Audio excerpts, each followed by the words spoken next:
Nombreux parmi nous ont longtemps cru que dans la préhistoire, seuls les hommes savaient chasser. Plus de muscles, plus grands, plus rapides, ils paraissaient le mieux adaptés pour chasser et suivre le gros gibier. Tandis que les femmes, elles, se contentaient de cueillir. Eh bien, il n'en est rien. Et c'est exactement ce dont nous allons parler aujourd'hui. Alors, si toi aussi tu veux déconstruire ta virilité toxique, alors reste avec moi mon pote.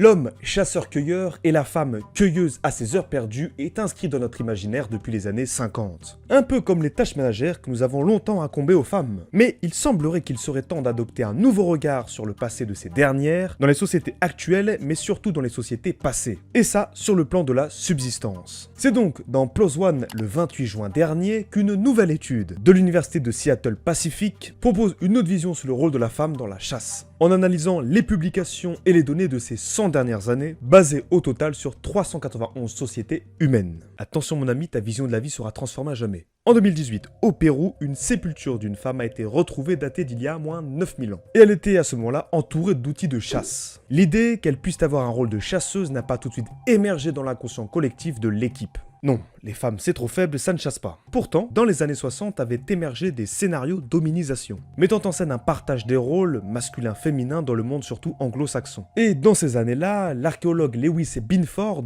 publie des travaux sur l'utilité du charognage. Ainsi, la force physique des hommes n'était pas forcément requise, mais plutôt l'habilité, chose que les femmes et les adolescents peuvent avoir sans trop de difficultés. Tout ça pour dépecer les carcasses.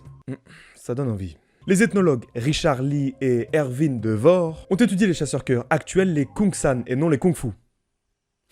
Société qui permet de soutenir la participation active des femmes dans la subsistance. C'est donc pour pallier à ce type d'interrogation que l'équipe de Carawol Schaeffer du département de biologie de Seattle a entrepris des recherches remontant jusqu'à 11 700 ans, attention saut dans le temps. Ainsi, c'est 63 sociétés parmi 391 qui ont été retenues. Retenues car faisant mention explicite du rôle des femmes dans la chasse. Ces sociétés se retrouvent en Australie, en Amérique, dans le bassin indonésien ainsi qu'en Afrique centrale.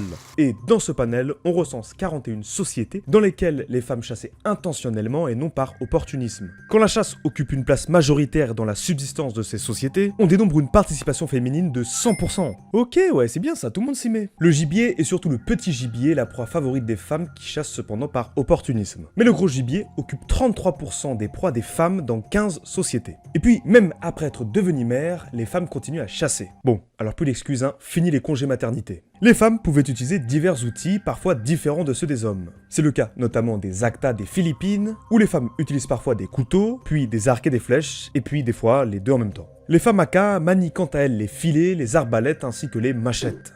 Ok, bon, solide ces femmes-là. Ainsi, pour l'équipe de chercheurs, ceci est la preuve que la croyance infondée des femmes seulement cueilleuses doit être abolie et remplacée par une autre vision plus proche de celle des sources. Et c'est ainsi qu'une nouvelle ère s'ouvre, camarades.